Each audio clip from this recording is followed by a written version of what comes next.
All right, man. We here at the main event because everybody always got something to say when we talk about Drake. Yeah, Drake. So here we go, man. Drake and Party Next Door dropped their long-awaited album. It's something that both of their fans have been waiting for a long time. They've been making music forever. They've been collaborating forever. Yep. They've been involved in each other's albums. Yeah. Okay, they're both from Canada. They're both from They're both Canada. OVO. Yeah, it's like it's kind of long overdue.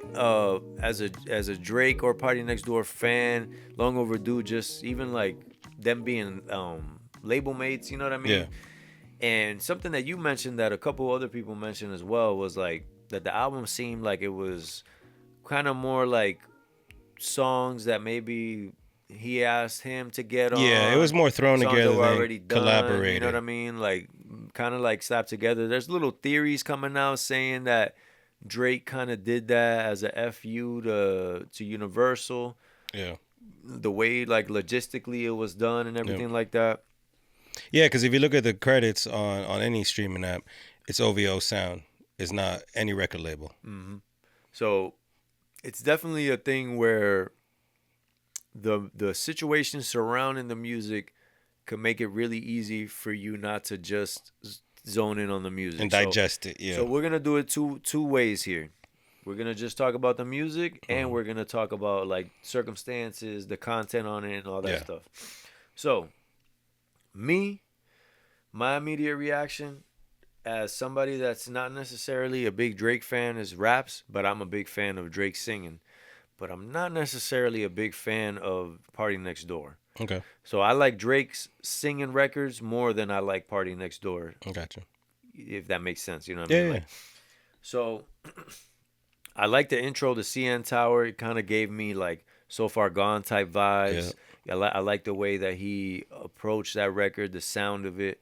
City is I like pretty the when it's heartfeltness of it. I like the honest Drake. You know what I'm saying? Like that's what I like. That I mean that's pretty much any artist, but like I like the candid, Yeah. you know, the easily relatable, palatable stuff. You know what I Mhm. mean? So I like that CN Tower joint.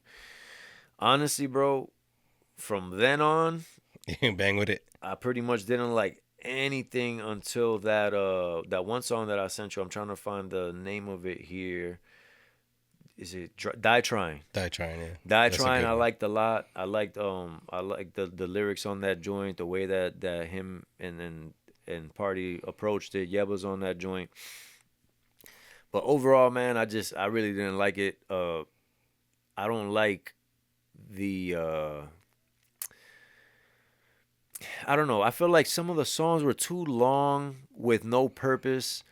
I kind of didn't like how you said like it did kind of feel like kind of thrown together. It was like the Party Next Door would come in, and sometimes I wouldn't even catch that it was Party Next Door because it just Yeah. kind of sounded like more of the same flow. Yeah, yeah. You know what I there, mean? there was a couple parts where I could have differentiated between the both of them.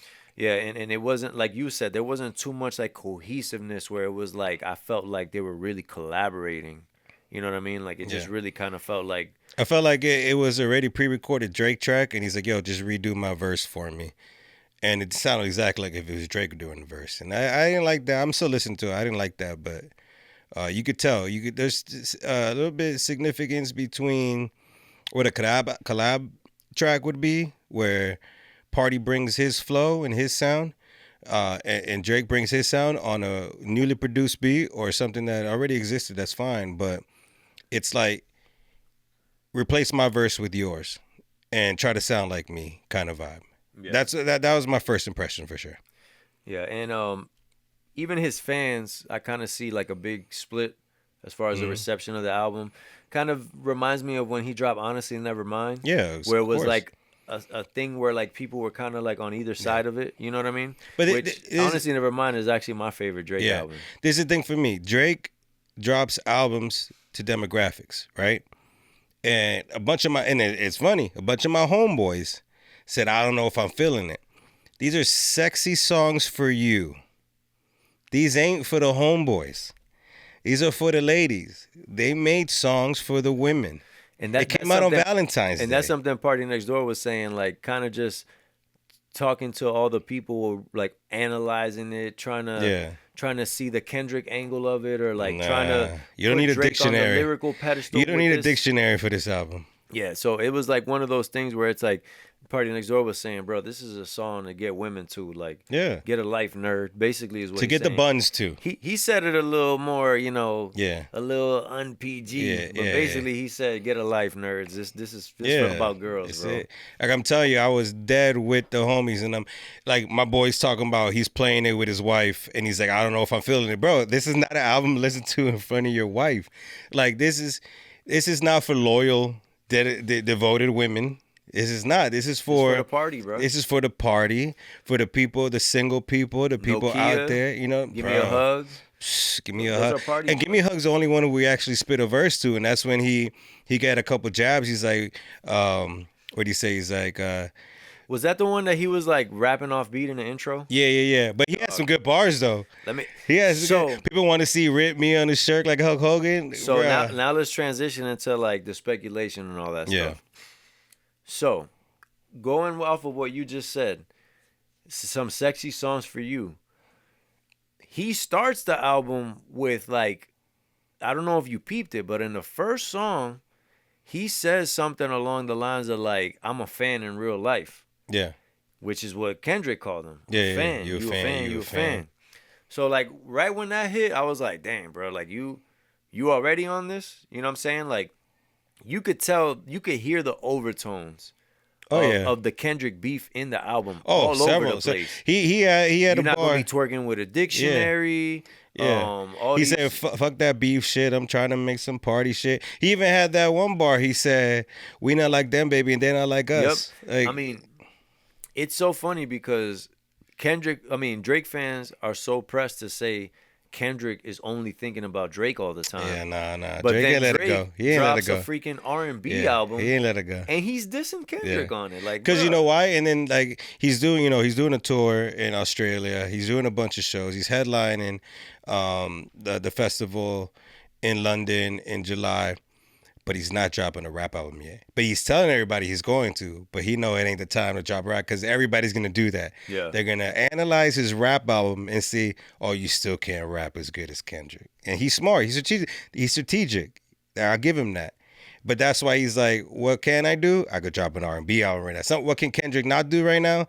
Drop an R&B album. So I'm gonna do that. Yeah, man, it's definitely, as far as the music goes, it didn't really hit for me. There's a couple dope songs on it, but just didn't really hit for me. It seems like the people that like that kind of stuff really enjoyed it. You know what I mean? And Yeah. people are rocking with that Nokia song, the Give Me a Hug Yeah. song. Definitely hearing about those two mostly. Yep. I don't really hear too much about the other ones. I am seeing a lot of people quoting the song that I was mentioning, the Die Trying. Yeah. A lot of people quoting Die Trying. I see that. Hey, let me tell you what he did with Give Me a Hug, though. That's the one that he rapped on the beginning. He switched the beat 3 times. So it started off with him rapping, and he switched it into an R&B song. Like, pretty much like, what's the, Care for Me, Nice for What? Yeah. It pretty much went from a rap, like, oh, I'm going to give you this rap, and then let me turn it into a Nice for What for y'all. Yeah, because everybody's going to want to vibe to this. Mm-hmm. And then, yeah, man, it was definitely something where people kind of used it to fuel the Kendrick and Drake thing, because that's the thing that's hitting right now. Yeah. And I find it, again, I'm not a big Drake fan. I would say I like maybe 5% of his music.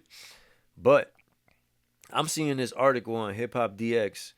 The title of the article is Drake faces another loss to Kendrick Lamar with underwhelming Some Sexy Songs for You sales. Bruh. And then the second paragraph on this thing says, well, I'm not even going to read the first line because it's just them throwing more jabs at him, but is on track to earn around 250,000 equivalent units in his first week, and the album is expected to debut at number 1 on the Billboard 200, earning Drake his 14th chart topper, putting him at level with Jay-Z and 5 behind record holder the Beatles and Party's first. But they're trying to say it'll be the 5th lowest selling of Drake's career. And kind of saying like, bro, cut all the bullshit. Even when he's doing It's bad, a he's number doing one good. album, 250,000 units. Like, Even what when are he's you doing talking bad, about, he's bro? doing good though. Like, what are you talking about? Yeah. How is this a loss to Yeah. Kendrick Lamar? He just dropped a number one album with not being such in favor with the labels and stuff. Yeah. The numbers went down. You know why the numbers went down? Because the machine that was behind you is not behind you the same way. 50 Cent said it. 50 Cent said it. And quickly, I don't want to go deep dive, but 50 Cent said it. Everything that Drake is suing for is true. But they've done the same for Drake. Facts. It's nothing they haven't done for him before. And guess what? They ain't doing it for him no more. Facts. And then the thing people got to understand, man, is like, because I had posted something on Threads about it that people was like trying to flame me for. Basically, I was saying the same people that want to discount the Grammys when they're Drake fans, Yeah. you can't then turn around and give numbers to support Drake. Yeah. Because the same way the Grammys is a fabricated thing is the same way the numbers is fabricated. Yeah, easily. Yeah. There's a little truth in both. Like, Yep. if you get a Grammy for best album or best song, whatever, yeah, it warranted that. But at the same time, it's a political thing. Easily, yeah. Same thing with numbers, bro. People want to say numbers are literally just, hey, I'm putting you in front of a bigger audience. Yeah. So I'm casting a wider net. Mm-hmm. If your net isn't as wide, bro, you could be a better fisherman than somebody. Yeah, you're only but if catching he a got certain amount of fish. A mile long net that he can Yeah. cast a mile long That's net it, in the yeah. ocean, and your net is 10 feet, bro, you Yep. could be a million times better than him, but he's gonna catch more fish than you. And you every have to day. be in their favor. And you have to be aligned into what their goals are and what they want you to be. And not taking away from Kendrick, because that's every single artist, and that's what you got to do to succeed. But it's like, once Drake pushed away from that, and he's like, nah, I want to do my own thing. That's why all these conversations talking about, oh, Drake would be so much bigger if he was independent. He's not trying to do that. He's not trying to support that. He wants to use a label for what they're good for and let them do that work. But once you go against what they're doing, But this was kind of like a nice little experiment for Drake. yeah, Because think about it this way. Like you said, it didn't come out on Universal. This album came out through OVO and Santa Ana. yeah, So it didn't come through Universal at all. And it's not even, you can't even completely tie it to Drake because it's a collab album. yeah, You know what I mean? Like a fan might see Party Next Door. They don't know who Party Next Door. They're going to skip. They're not even going to see that it says Drake, like Yep. the everyday fan. Yep. And the album, since it wasn't on a major, it didn't have the budget that he usually has for his albums. So for him to still come out number one with a collab album after losing a beef that bad, yeah. how are you going to come out with an article saying he's taking another L? Not at bro? all. Like, Not and at like all. I said, bro, this is coming from a person that's not a Drake Oh, yeah. fan, bro. Yeah, he laughed when I posted your Madre track, that Spanish Oh my track. gosh, bro. This guy thought it was a joke. Bruh, when I saw that meet your prod, look, because I had seen that on a TikTok, right? Yeah, But the way I saw it, like, and the way they did the video, it sounded like some AI or Yeah. something. You know what I mean? I was laughing like, bro, this is funny. yeah. Bruh, then you send in the chat the link to the song, and I played the little preview because when you send the lyrics, Yeah, you yeah, can yeah. hear the actual part, which I think is mad dope. But when I played the preview and then I went to the song, I'm like, bro, This this guy- is a song on his I've never album? seen this guy send so many laugh emojis in a chat in my life. Dog, I couldn't believe it, bro. I was like, dog, what is this? Yeah. Like, what are you doing? But I bruh? don't want to, and that's one thing I didn't want to get too deep in the chat about it. But you can't take away from what that style of song is. That's Cecina Loa. That's a Mexican kind of culture. It has a Peso Pluma sound. And Chino I'm actually a fan of him. They already had a collab last year, and the song sounds exactly like that. But it's his song with a Drake feature, and Drake singing in Spanish. That's that style of music. That it shouldn't sound anything other than what that sounds like. So this is my take on it, like diving into it musically. And I'm gonna use this example. Usher and Romeo Santos. They dropped that straight up bachata. They dropped that bachata song. You hear it, bro, and you could tell Usher took that serious, bro. Yeah. You know, he sung the Spanish the right way. Yeah. The song was a hit. It was a banger, bruh. Usher's an R&B artist. I know, but dog, when I listen to that Yeah. Meet Your Padre thing, bro, it sounds like a parody song. It sounds like some SNL But that's stuff. how he sounds. That's how he sounded in Mia. That's how he sounded on the Bro, it Bad Bunny sounds track. ridiculous, bro. Benito's my broski. I'm trying to find him. Yo, he sound like he's like making fun of Spanish people, bro. Like that's how I hear it, bro. But that's how his Canadian ass sounds in Spanish. That's bro, just, then stay, and that's stay what I'm in saying. Canada, I'm not, bro, and shut your ass up. I'm not out here, critiquing his Duolingo skills. You know what I'm saying? I'm here to absorb the song for what it is, and that shit hits. And even at the end, you hear Party Next Door saying like, "I'm gonna be in dolor, fiesta next door." Like he's even singing in Spanish at the end in the outro. So it's like they're bro. doing it justice. It's not the best, but they're not ruining the song. But they're not pronouncing the language as good as it could be. I'll give you that, bro. I respect your opinion. Mine is that shit is trash to the max, bro. That was like, they literally sound like a joke, and then like after like 10, 15 seconds, I was like, nah, bro, I'm not. This is horrible. This is horrible, bro. And I heard Chino Pacas in it, and he sounded good. You know what I'm saying? Like, cause he's actually like doing it the right way. You know what I'm saying? Like I don't know, bro. I feel like he didn't respect the culture enough to like really hit it the right way. All right, I'm not gonna defend him because it is trash the way he pronounces Spanish. I think he should let that go and just stick to English. But I don't think he's disrespecting it. I think that's just the best he can do. Yeah, I feel that. And it's not even something where I'm like about to go with a picket sign downtown. You know what I'm saying? It's not that's how Ronnie felt. Shout out to Ron. Ronnie felt disrespected. He Asian. Yeah, that, bruh. Shout out to Rodney, man. But dog, we'll kind of wrap up with this. But something that was funny that I had kind of seen being brought up lately, and it's just kind of funny to see also how like the cool factor thing is kind of going away in like pop culture, because before you had the Roc Nation brunch, I mean you still got it, but it was something where it was like a status thing. Like people were literally like, just me being in the peripherals of the music industry, you would see people like in studios like trying to like figure out a way to even get to that. You know what I'm saying? Like to be able to go to, that was like a goal. And it's not only just Roc Nation. Like a lot of record labels have events like that, like brunches, little parties, talent management companies, like especially on the West, you know what I'm saying? Like a lot of these places be having those parties, and there's a lot of people that just be politicking to get into those parties and into those vibes. And now, as like we're getting into an era where like TikTok is like showing like the realness of stuff, people ain't so pressed about cool celebrities. Yeah. You know what I mean? Now they're kind of embarrassed, I think. Yeah, exactly.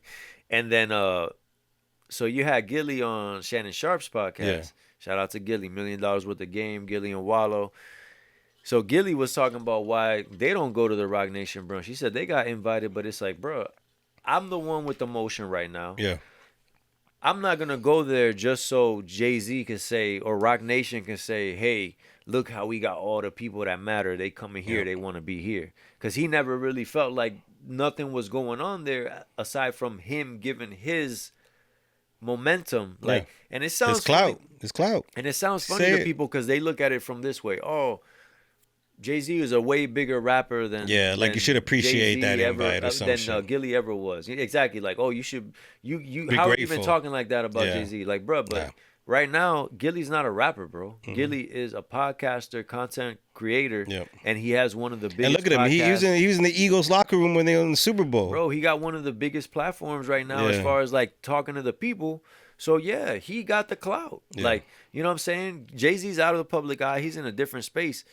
So he was just talking about that angle from it and why he don't go to the Roc Nation brunch. Then you got Cam'Ron, bro. Cam'ron's so funny, dog. Yeah, like just the way he. I love Cam'ron's what funny to me because like he's real. He's real, but he's also like he has these like little things to me that is like he's still mad childish. You know what I mean? Like it's like Mace too, though. That's why I think it's a perfect combination. Nah, it definitely is, and it's like. Cam didn't agree with, like, not necessarily that he didn't agree because it wasn't like comparing. Yeah. He didn't have the same reasons as Gillie, but he had his reasons of why he don't rock with the Roc Nation brunch. So he agreed with him, but not for the logic behind it. So basically, one of the things is like, bro, he's worked with Jay-Z and he knows Jay-Z. So he's like, this is Cam.